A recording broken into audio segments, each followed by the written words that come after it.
Hola a todos, muchísimas gracias a la gente que me acompaña en este video. Gracias enormes a toda la gente que se ha suscrito y muchas gracias también por dejarme sus comentarios. Y pues bueno chicos, en esta ocasión este video lo realizo a petición de Carlitos Valencia, de Rocío Vega y de Pame Mejía, a quienes espero que les guste el video, al igual que a todos ustedes. Y pues bueno chicos, el hombre del que les hablaré hoy marcó el inicio de una dinastía memorable. Fue un rey odiado y también amado. Asesino y mezquino son algunos de los adjetivos que describirían su reinado. Enrique Tudor nació el 28 de enero del año 1457 en Gales. Su padre, Edmond Tudor, había muerto 2 meses antes de su nacimiento, mientras que su madre, Margaret Beaufort, solo tenía 13 años. Enrique nació en un país dividido por el conflicto.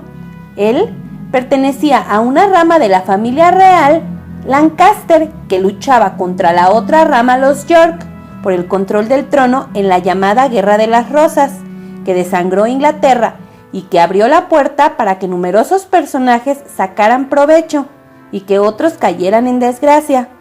Enrique tenía un lejano derecho al trono, pues su madre Margaret era descendiente de Eduardo III, lo que le daría a Enrique la oportunidad de pelear por la corona de Inglaterra. Más adelante, su sangre además lo colocaría en una situación peligrosa. Así que, consciente de su vulnerabilidad, su madre le dejó su cuidado a su tío Jaspen Tudor, quien lo instruyó y lo concientizó acerca de sus derechos a la corona. Para Margarita, Enrique fue siempre un fiel candidato a reinar Inglaterra, a pesar de lo lejano que parecía llegar a ese lugar. Pero el panorama para Enrique se nublaría aún más cuando Enrique tenía 14 años y Eduardo IV del bando York ganó el poder en la batalla de Tewkesbury. Muchos lancasterianos murieron o fueron ejecutados como resultado de la batalla. En respuesta y de manera extremadamente inteligente, Jasper Tudor huyó con Enrique a Francia. Margarita, en cambio, permaneció en Inglaterra aferrada a la idea de que su hijo pudiese reinar algún día. Desde entonces se adentró en el poder manteniéndose fiel a la casa York.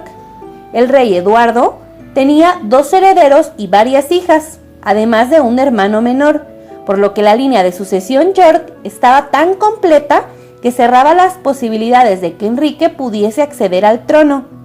Pero los giros del destino le abrirían una pequeña posibilidad.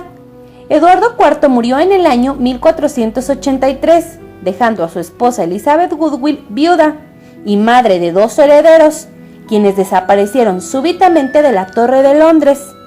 Las teorías sobre la desaparición de los jóvenes herederos York son muchas y muy variadas. Una de ellas señala que la desaparición de los jóvenes fue nada más y nada menos causada por el propio Enrique Tudor o su madre Margarita Beaufort, que se encontraba cerca de la corte al momento.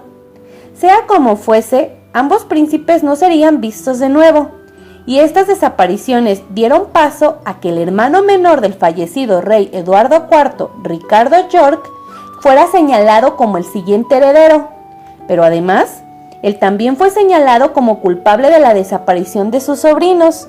Aunque no existieron pruebas que comprueben el hecho, Ricardo tomó la corona por derecho propio y como legítimo heredero de la casa York.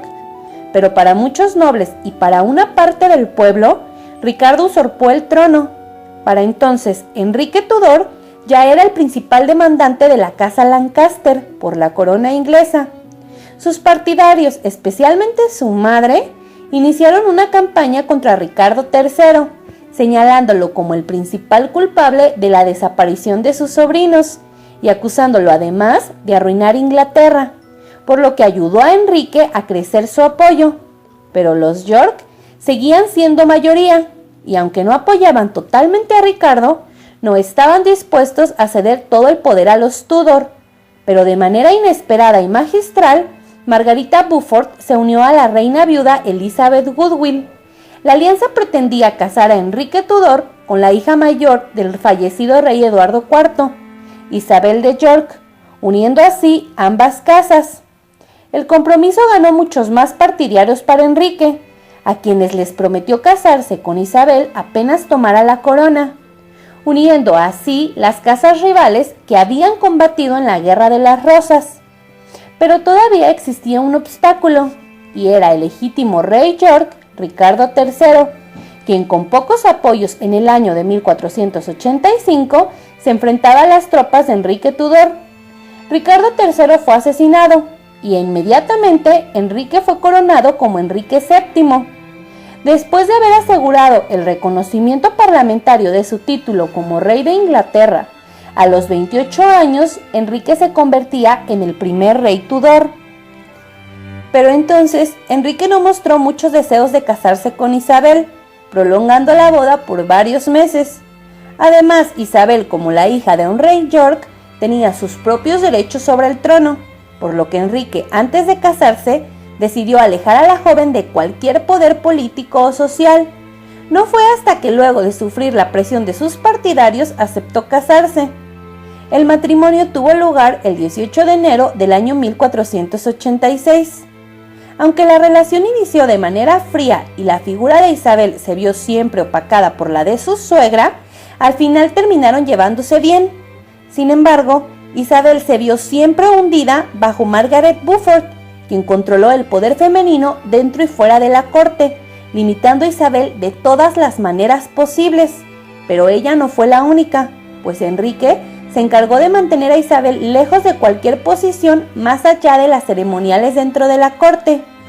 Después de los años, el matrimonio se volvió estable, y Enrique nunca tomó amantes públicamente, respetando así el lugar de Isabel como su esposa. Isabel le dio 2 herederos varones, además de 2 hijas, estableciendo así una línea de sucesión y una vida familiar afortunada. Pero en el ámbito político su control del poder estaba lejos de ser seguro, comenzando porque su reclamo del trono era inestable y estaba plagado de complots y conspiraciones. Por ello consolidó su posición con un tratado con Francia, abriendo así el comercio entre los 2 países. También se enfocó en cerrar alianzas políticas con acuerdos. En el año de 1503, por ejemplo, arregló el matrimonio de su hija Margaret Tudor con Jacobo IV de Escocia, asegurando así la paz entre ambos países. El matrimonio significaba que los descendientes de Jacobo y de su hija tendrían un derecho al trono inglés, y aunque Enrique conocía el peligro, estaba seguro de que su dinastía no permitiría que un escocés reinara sobre Inglaterra. Enrique también aseguró un matrimonio entre su hijo mayor Arturo y la princesa española Catalina de Aragón en el año de 1501, pero unos meses después Arturo, de 15 años, murió repentinamente en el castillo de Ludlow, dejando a Catalina viuda y haciendo a su hermano menor, Enrique, el nuevo heredero al trono. Se sugirió que Catalina se casara con el joven Enrique en su lugar, pero esto no fue acordado durante la vida de Enrique VII, debido a que él no estaba de acuerdo con la pequeña dote que había entregado Catalina, pues para él, el que ella fuera hija de los reyes católicos representaba más dinero del que ellos estaban dispuestos a pagar. Enrique VII amasó una fortuna, evitando la guerra, promoviendo el comercio y sofocando a los súbditos hasta el punto de la crueldad, lo que le ganó el odio del pueblo y el rechazo por parte de la nobleza. Pues Enrique tenía registrado cada centavo que entraba y salía de su tesoro. Además, tenía un registro detallado de los gastos realizados, mismos que reducía y cuidaba de manera personal, sacrificando el bienestar público, sometiendo a la población a morir de hambre y enfermedades, lo que le ganó la fama de ser un rey desalmado y mezquino. Pero Enrique, a pesar de tener una imagen fría y despiadada, no se comportaba así en un ámbito más personal, pues con su familia era un hombre extremadamente generoso. De acuerdo a los registros de la época, Enrique entregó costosos regalos a su esposa Isabel de York, prácticamente desde el inicio de su matrimonio hasta su muerte. Además, le otorgaba fuertes cantidades de dinero que ella utilizaba para apoyar a sus parientes pobres y embellecer sus propiedades. Entre los regalos se registra un retrete de oro, joyas y animales exóticos. Asimismo, Enrique fue un padre generoso y amoroso, que no reparaba en gastos para complacer a sus hijos, y en sus periodos de vacaciones llevaba consigo un gran monto de dinero que gastaba en más comodidades. Esta versión del rey no se hizo pública hasta muchos años después de su muerte, debido en parte a que Enrique quería mantener su dura imagen. Además, pocos años después de que comenzara su reinado, comenzó a construir una administración moderna, haciendo arreglos para promover una mejor orden en el país, además de Gales y el norte, creando varios consejos especiales. El impacto combinado de las reformas de Enrique aumentaría significativamente su poder y abriría el camino para que el rey realizara los actos que consideraba convenientes sin necesidad de obtener mayores permisos. A pesar de que su reinado sería recordado como mezquino, Enrique logró amasar una fortuna para su hijo y heredero Enrique VIII. Sin embargo, su periodo se deterioró en el año de 1503, pues Enrique VII se hizo añicos cuando perdió a su esposa Isabel, quien murió víctima de una infección luego de dar a luz. Su muerte quebraría la dureza de Enrique, quien se mantendría en un luto personal. Después de la muerte de Isabel, Enrique se volvió aún más tirano con los impuestos y redujo sus propios gastos personales en gran medida. Enrique VII murió de tuberculosis el 21 de abril del año 1509 y fue enterrado en la abadía de Westminster, dejando un trono seguro, un gobierno solvente y un país próspero y razonablemente unido. Enrique VII fue sucedido por su segundo hijo Enrique VIII, quien heredó una cuantiosa fortuna. Y pues bueno, chicos, ahí está la biografía de Enrique VII que me habían pedido bastante. Yo espero que les haya gustado. Pues él tiene esta fama y tuvo esta fama por muchos años de ser un rey mezquino, totalmente tirano, porque siempre estaba pues agregando impuestos, viendo la manera de saquear a la gente que ya era muy pobre y que ya vivía muy mal. Esta es la imagen que ellos tenían de él. Y pues que fue un hombre que para muchos no tenía como los suficientes derechos a la corona, pero que al final con astucia y con el apoyo de su madre logra quedarse con ella.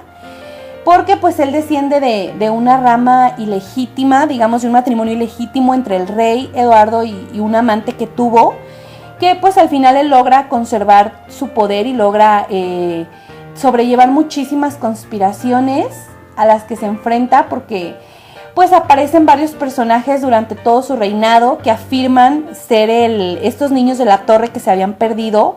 Y pues a él le toca como matarlos o digamos apaciguar estas revueltas que se forman hasta que logra tener un reinado estable, aunque como les digo pues no es un rey muy bien recordado, al contrario, es un rey que pues tiene una imagen bastante negativa o deja una imagen bastante negativa, incluso en la nobleza, porque también era bastante tacaño con la nobleza, no era alguien a quien le gustara como entregarles bonos o regalos, más allá del principio de su reinado, como para asegurarlo, pero pues que después, muchos años después de su muerte, incluso años después de la muerte de su hijo, se descubren pues todos estos registros en donde podemos ver que no era tan malo, que fue un buen esposo, que fue un esposo bastante bondadoso, que fue alguien que no reparaba en gastos, que le daba a su esposa pues más de lo que necesitaba y a sus hijos, los complacía muchísimo.